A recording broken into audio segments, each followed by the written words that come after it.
विद्यार्थी मित्रों, liberty school online class में आपનું સ્વાગત છે। તો આપણો ગ્રામરના ટોપિક ને આપણે આગળ વધારતા મિત્રો આજે વાક્યના ધ સેન્ટેન્સ એટલે વાક્યના પ્રકાર વિશે આપણે જોતા હતા। તો એ વાક્યના પ્રકાર આપણે ચાર પ્રકારના હતા। તો એમાં આપણે એક એસર્ટિવ સેન્ટેન્સ વિધાન વાક્ય અને બીજા ઇન્ટ્રોગેટિવ સેન્ટેન્સ એટલે પ્રશ્નાર્થ વાક્ય જોયા હતા। આજે એનાથી આગળ આપણે વધવાનું છે મિત્રો। તો આજે ત્રીજો પ્રકાર જે વાક્યનો છે એ આપણે લખ્યું છે ઇમ્પેરેટિવ સેન્ટેન્સ અને એના પછી આપણે ચોથો પ્રકાર જે છે એ એક્સક્લેમેટરી સેન્ટેન્સ છે। તો આ જોવાના છે। તો જોઈએ મિત્રો કેવી રીતે આજ્ઞાર્થ એટલે ઇમ્પેરેટિવ સેન્ટેન્સ બને છે એટલે કે આજ્ઞાર્થ વાક્ય બને છે અને એક્સક્લેમેટરી સેન્ટેન્સ એટલે કે ઉદ્ગાર વાક્ય કેવી રીતે બને છે જોઈએ। આજે ત્રીજો પ્રકાર ઇમ્પેરેટિવ સેન્ટેન્સ। ઇમ્પેરેટિવ સેન્ટેન્સ એટલે મિત્રો આપણને ખબર છે કે આજ્ઞાર્થ વાક્ય થાય। તો ઇમ્પેરેટિવ સેન્ટેન્સ નો ઉપયોગ શા માટે થાય મિત્રો? તો વિનંતી, હુકમ, આજ્ઞા, સલાહ દર્શાવતા વાક્યને આપણે ઇમ્પેરેટિવ સેન્ટેન્સ એટલે આજ્ઞાર્થ વાક્ય કહેવાય છે। ફરીવાર વિનંતી, હુકમ, આદેશ કે સલાહ આ ચાર વસ્તુ ઓર્ડર, રિક્વેસ્ટ, એડવાઇસ આ જે આવો ભાવ દર્શાવવા માટે આપણે ઇમ્પેરેટિવ સેન્ટેન્સ નો ઉપયોગ કરવો પડે। અને ઇમ્પેરેટિવ સેન્ટેન્સ ને ગુજરાતીમાં કહીએ તો આપણે કહી શકીએ આજ્ઞાર્થ વાક્ય। તો આજ્ઞાર્થ વાક્યની શરૂઆત કેવી રીતે થાય, શું થાય એની આપણે આજે ચર્ચા કરવાની છે। તો ઇમ્પેરેટિવ સેન્ટેન્સ નો તમને ખ્યાલ આવી ગયો છે કે ઉપયોગ શા માટે થાય? વિનંતી, હુકમ કે આજ્ઞા, સલાહ દર્શાવતા વાક્યને ઇમ્પેરેટિવ સેન્ટેન્સ કહે છે। અને ઇમ્પેરેટિવ વાક્યની શરૂઆત ક્રિયાપદથી થાય છે। વાક્યની શરૂઆત શેનાથી થાય છે? ક્રિયાપદથી થાય છે। એ હકાર વાક્ય હોય તો, અને જો નકાર વાક્ય હોય તો ડોન્ટ થી શરૂઆત થાય છે। આ નકાર વાક્ય બનશે। તો આજ્ઞાર્થ વાક્યમાં પણ પોઝિટિવ જે આપણે વાક્ય કહીએ આપણે હકાર વાક્ય અને નકાર વાક્ય કહીએ એમ બે પ્રકારે આવે છે। તો ક્રિયાપદથી શરૂઆત થતા હોય સીધે સીધા તો એ હકાર વાક્ય બનશે અને ડોન્ટ સાથે ક્રિયાપદ આવે તો એ વાક્ય કેવું બનશે તમારો મિત્રો? નકાર બનશે। જેમ કે આપણે જોઈએ ગેટ આઉટ, ગેટ આઉટ બહાર જાઓ, આનો મતલબ શું થાય? બહાર જાઓ। તો આ એક એક્ઝામ્પલ લખ્યું આપણે। બીજું એક્ઝામ્પલ આપણે કહીએ તો ગો ધેર,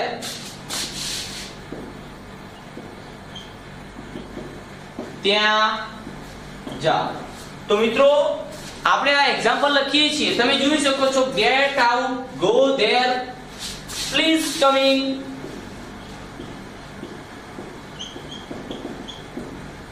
મહેરબાની કરીને અંદર આવો।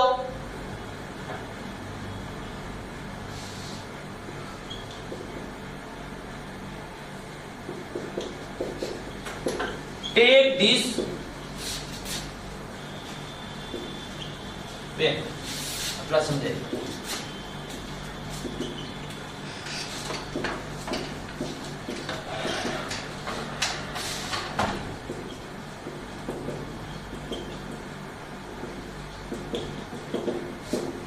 જો મિત્રો તો આપણે શું કીધું છે કે આજ્ઞાર્થ વાક્યનો ઉપયોગ આપણે વિનંતી માટે, હુકમ માટે કે આજ્ઞા માટે કરીએ છીએ। તો આવા વાક્યને ઓળખવા કેવી રીતે? તો વાક્યની શરૂઆત ક્રિયાપદથી થઈ જશે। ગેટ આઉટ, ગેટ આઉટ બહાર જાઓ। ગો, ગો ગેટ આઉટ આખું ક્રિયાપદ જ છે। ગેટ આઉટ એટલે બહાર જતું રહેવું અને ગો આ ક્રિયાપદ છે। તો આ ક્રિયાપદ જે છે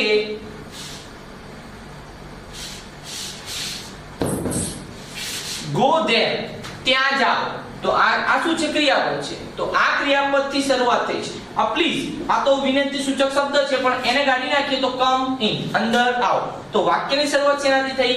ક્રિયાપદથી થઈ। તો આવા ક્રિયાપદથી શરૂ થતા હોય એવા વાક્યોને આપણે ઇમ્પેરેટિવ સેન્ટેન્સ કહીએ છીએ। ખ્યાલ આવી ગયો મિત્રો? તો તમને ખબર પડી કે ઇમ્પેરેટિવ સેન્ટેન્સ કેવી રીતે બને? તો શા માટે? તો વિનંતી દર્શાવવા, હુકમ કે આજ્ઞા કે સલાહ આપવા માટે થાય છે. અને આવા હકાર વાક્યની શરૂઆત ઓન્લી ફક્ત ક્રિયાપદથી થઈ હોય છે, અને નકાર વાક્ય હોય તો વાક્યની શરૂઆત ડોન્ટ સાથે ક્રિયાપદ આવશે. તો હજી આપણે આગળ એક્ઝામ્પલ જોઈએ.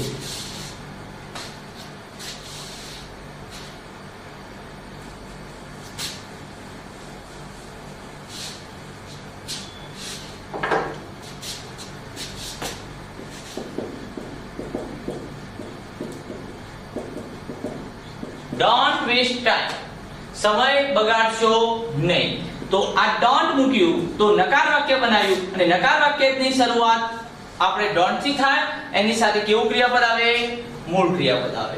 તો જુઓ આ પણ વાક્ય કેવું થઈ ગયું? ડોન્ટ થી શરૂઆત થઈ, ક્રિયાપદ આવ્યું, તો આ ઇમ્પેરેટિવ વાક્યનું નકાર વાક્ય થઈ ગયું. આજ્ઞાર્થ વાક્ય જે હતું એનું નકાર વાક્ય થઈ ગયું. એમ લખી શકીએ ડોન્ટ ગો ધેર. ડોન્ટ સાથે ક્રિયાપદ આવ્યું, તો ડોન્ટ અને ક્રિયાપદ આવ્યું એટલે આ વાક્ય કેવું થઈ ગયું? આજ્ઞાર્થમાં નકાર વાક્ય થઈ ગયું. તો ત્યાં જશો નહીં. ડોન્ટ મેક નોઇઝ, અવાજ કરશો નહીં. તો આ ડોન્ટ સાથે મેક શું આવ્યું? ક્રિયાપદ આવ્યું. તો આવા નકાર વાક્યની શરૂઆત શેનાથી થઈ છે મિત્રો? તો ડોન્ટ થી થઈ છે, અને ડોન્ટ સાથે શું આપેલું હશે? મૂળ ક્રિયાપદ હશે. તો આપણને ખબર પડી જાય કે ભાઈ એકલા ક્રિયાપદથી શરૂઆત થઈ હોય અથવા તો ડોન્ટ સાથે ક્રિયાપદ આવ્યું હોય તો એ વાક્ય આપણું કેવું હોય છે મિત્રો? તો ઇમ્પેરેટિવ સેન્ટેન્સ હોય છે, એટલે કે એમને એ કહી શકાય તો આજ્ઞાર્થ વાક્ય એને કહેવાય છે. તો આગળ જોઈએ ડોન્ટ લાફ.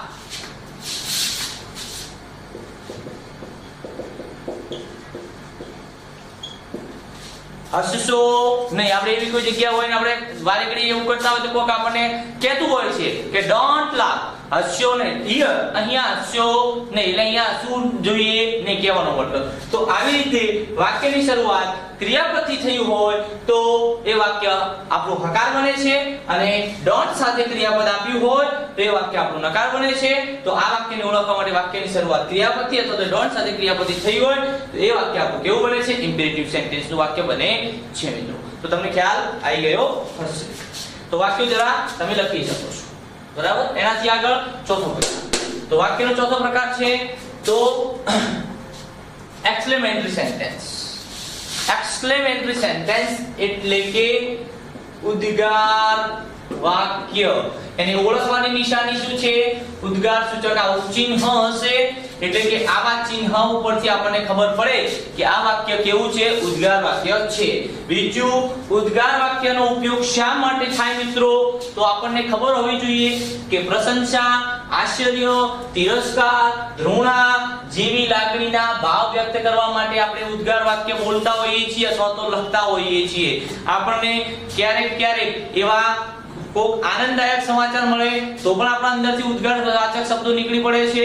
કોઈક વાર આપણને એવા દુઃખવાચક સમાચાર મળે તો પણ આપણે અંદરથી ઉદ્ગાર સૂચક શબ્દો, એટલે કે આપણી અંદર જે ભાવ પ્રગટ થાય એ પ્રમાણે આપણા ઉદ્ગાર શબ્દો નીકળતા હોય છે. અને એ શબ્દો નીકળે છે એ જાણી જોઈને નીકળતા નથી, પરંતુ આકસ્મિકપણે નીકળતા હોય છે. જેમ કે આપણે કોઈનો એક્સિડન્ટના સમાચાર સાંભળીએ તો આપણને દુઃખ થઈ જાય છે, એ વખતે આપણને રાજીનો ભાવ, આનંદનો ભાવ થતો નથી મિત્રો. એટલે દુઃખનો જે ભાવ થાય છે એને આપણે એ પ્રમાણે એ જે આપણી ઉદ્ગાર છે એ પ્રમાણેના શબ્દો આપણા નીકળતા હોય છે. અરે ભગવાન, ઓ માય ગોડ, આવું આપણે બોલતા હોઈએ છીએ. આ શું થઈ ગયું? તો આમ આશ્ચર્ય થતું હોય છે. બીજું કીધું છે આ વાક્યનો ઉપયોગ તો પ્રશંસા કરવા માટે થાય છે. કોઈકનું આશ્ચર્ય આપણને નવાઈ પ્રમાણે એવી વાત, કોઈ રજૂઆત કરી હોય, કોઈ સાંભળવામાં આવી હોય, કોઈ જોવામાં આવી હોય તો આપણે આશ્ચર્યનો પ્રશંસાનો ભાવ દર્શાવવા. તિરસ્કાર, ઘૃણા, અણગમો કહીએ આપણે. કોઈ વસ્તુ એવી ખરાબ કોકે કરી નાખી હોય તો આપણે એના માટે અણગમો, તિરસ્કાર, ઘૃણા આપણે પેદા થતી હોય છે, તો આપણા અંદરથી એવા શબ્દો નીકળી પડતા હોય છે ખરાબ. તો આવા પ્રશંસા, આશ્ચર્ય, તિરસ્કાર, ઘૃણા જેવી લાગણીઓના ભાવ વ્યક્ત કરવા માટે ઉદ્ગાર વાક્યનો ઉપયોગ થાય છે મિત્રો. તો આવા વાક્યોની શરૂઆત આમ તો બે રીતે થાય છે, વોટ અને હાઉ થી. અને એ સિવાય ઘણા બધા શબ્દો છે, હુર્રે, ઓ, વાવ. તો આ બધા શબ્દો પણ ઉદ્ગાર સૂચવે છે. જેમ કે આપણે કહીએ ઓ વાવ, વોટ અ બ્યુટીફુલ પિક્ચર. તો આ શબ્દો જે છે એના ઉપરથી આપણને ખબર પડી જાય છે. પછી હાઉ, તો એ હાઉ તો આમાં આવે છે. પછી રહી છે ઓ માય ગોડ, તો આવા શબ્દો જે છે હુર્રે, પછી ચીરઅપ, તો આ પ્રોત્સાહન સૂચક શબ્દો છે એ શબ્દો પરથી પણ આપણને ખબર પડે છે કે ભાઈ આ ઉદ્ગાર વાચક શબ્દ વાક્ય છે. તો અલગ અલગ સંજોગોમાં અલગ અલગ શબ્દ આપણે બોલતા હોઈએ છીએ. તો આપણે ઉદ્ગાર વાક્યને બનાવવું કેવી રીતે મિત્રો, તો આપણને પેલા ખ્યાલ હોવો જોઈએ. તો જોઈ શકીએ એક્સક્લેમેટરી સેન્ટેન્સનો ઉપયોગ પ્રશંસા માટે, આશ્ચર્ય માટે, તિરસ્કાર અથવા તો ધૃણા જેવી લાગણીઓ વ્યક્ત કરવા માટે થાય છે. ઓળખવાની કેવી રીતે, તો વાક્યના અંતે આવી કે વચમાં કોઈ એવા શબ્દ પછી આવી નિશાની હોય તો આપણને ખબર પડે છે કે આ ઉદ્ગાર વાક્ય છે. અને ઉદ્ગાર વાક્યને બનાવવું હોય મિત્રો તો બે રીતે બનાવી શકાય છે. એક વોટ અને આર્ટિકલ એ કે એન નો ઉપયોગ કરીને, અને બીજું હાવ નો ઉપયોગ કરીને તમે બનાવી શકો છો.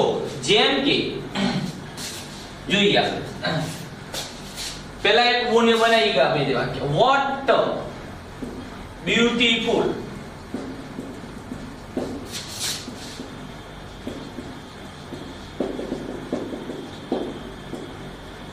જો આપણે આ રીતે એક વાક્ય બનાવીએ. પહેલા તો આપણે વોટ મૂકવું પડે. વોટ પછી આર્ટિકલ એ કે એન એ વિશેષણ મુજબ મુકાય છે.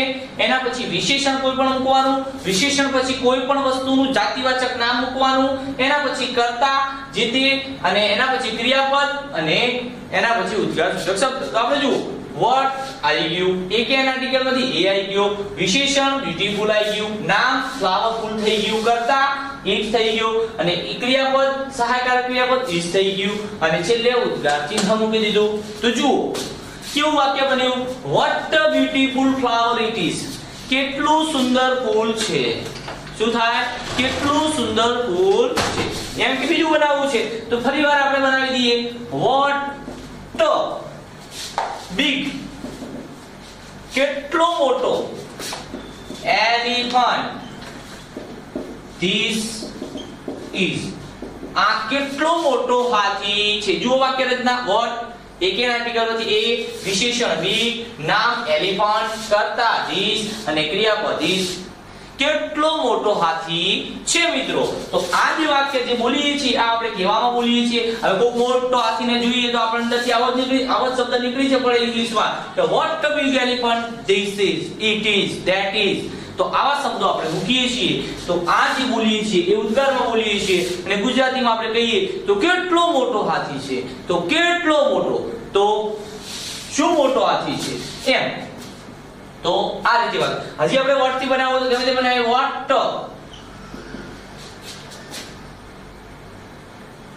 વોટ લાર્જ, અથવા તો વાઇડ,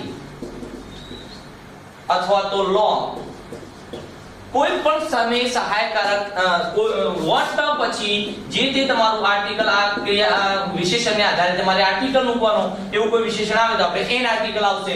તો વોટ પછી એક એન આર્ટિકલ, એના પછી કોઈ પણ તમારું વિશેષણ, અને કોઈ પણ તમારું નામ મૂકો. તો વોટ લાર્જ હાઉસ, કેટલું મોટું ઘર છે. ધેટ ઇઝ, પેલું કેટલું મોટું ઘર છે. તો વોટ લાર્જ, લાર્જ એટલે વિશાળ પહોળો કહીએ, વાઇડ લાર્જ એટલે પહોળો એટલે લોંગ એટલે લાંબુ, બિગ મોટું. તો આમ તમે વોટ કે એન આર્ટિકલ નો ઉપયોગ કરીને ઉદ્ગાર વાક્ય બનાવી શકો છો મિત્રો. અને છેલ્લે ઉદ્ગાર સૂચક શબ્દ મૂકવો પડે. આગળ આવા શબ્દો પણ કરી શકાય છે. Wow, what a beautiful flower it is. આવા પણ શબ્દો આવે તો આપણને ખબર પડી જાય છે મિત્રો. આગળ જોઈએ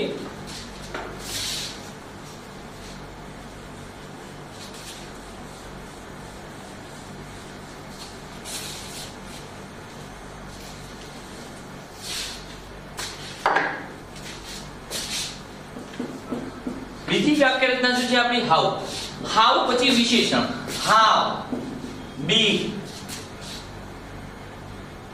કેટલું મોટું, ધીસ હાઉસ ઇઝ. તો how clever he is, how clever Manoj is. How beautiful